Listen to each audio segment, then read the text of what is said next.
আসসালামু আলাইকুম, শাপলা কুকিং চ্যানেলে আপনাদের সবাইকে স্বাগতম। আবারও হাজির হলাম নতুন আরেকটি রেসিপি নিয়ে। আজ তৈরি করে দেখাবো সুজির হালুয়া বা সুজির বরফি রেসিপি। তৈরি করা একদম সহজ আর খেতে খুব সুস্বাদু হয়। আশা করি রেসিপিটি ভালো লাগবে।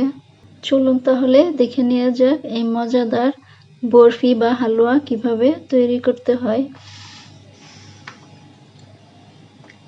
সুজির হালুয়া তৈরির জন্য চুলায় আমি প্যান বসিয়ে দিয়েছি। প্যানটা গরম হলে দিয়ে দিব 3 টেবিল চামচ ঘি। ঘিটা গরম হলে দিয়ে দিব 3টা এলাচ, দিয়ে দিব 1 কাপ সুজি। এখন এই সুজিটা নেড়েচেড়ে একটু ভেজে নিতে হবে চুলার আঁচটা কমিয়ে। বেশি আঁচ থাকলে কিন্তু সুজিটা পুড়ে যাবে, তাহলে হালুয়াটা খেতে ভালো লাগবে না।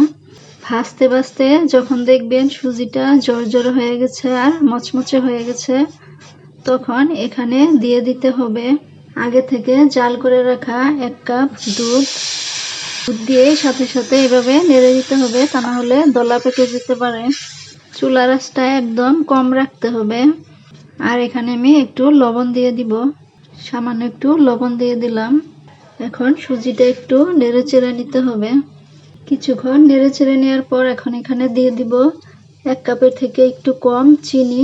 চিনিটা কম বেশি করে নিতে পারেন, যে যেরকম মিষ্টি খেতে পছন্দ করেন।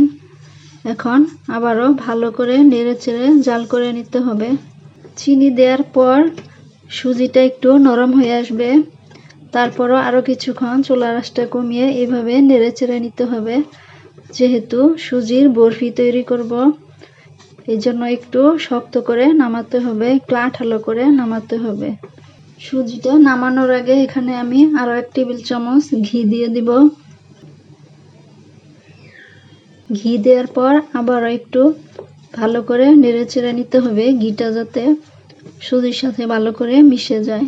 নাড়তে নাড়তে যখন দেখবেন সুজিটা প্যান থেকে আলাদা হয়ে যাবে আর একদমই লেগে থাকবে না, এই তো দেখতে পাচ্ছেন, তখন বুঝতে হবে হয়ে এসেছে। তখন চুলাটা অফ করে হালুয়াটা নামিয়ে নিতে হবে। তো আমি এখন চুলা থেকে হালুয়াটা নামিয়ে নিব।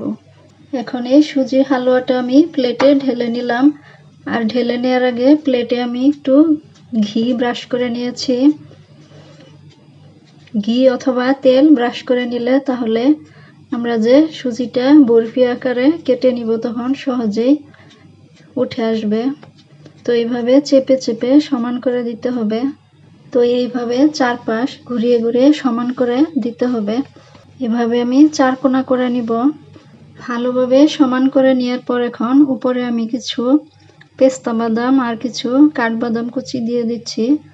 এটাও অপশনাল, না চাইলে না দিলেও হবে, আমি দিলাম, দেখতে সুন্দর লাগবে তাই।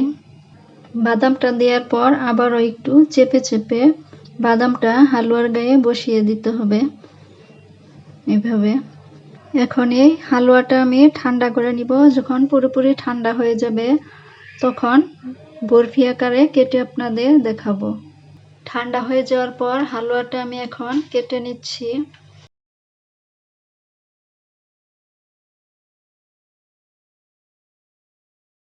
আমি হালুয়াটা 4 কোণা করে কেটে নিলাম।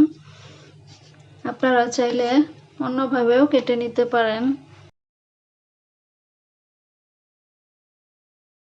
কেটে নেওয়ার পর এখন হালুয়াটা আমি উঠিয়ে নিচ্ছি, দেখতে পাচ্ছেন, এই তো।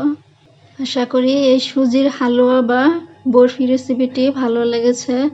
ভালো লাগলে প্লিজ একটি লাইক দিবেন আর আমার চ্যানেলটি সাবস্ক্রাইব করে পাশে থাকবেন। আর পাশে থাকা বেল বাটনটিও বাজিয়ে দিবেন, এরপর আমি যখনই কোনো নতুন ভিডিও আপলোড দিব সঙ্গে সঙ্গে নোটিফিকেশন পেয়ে যাবেন। আজকের মতো এখানেই বিদায় নিচ্ছি। আল্লাহ হাফেজ।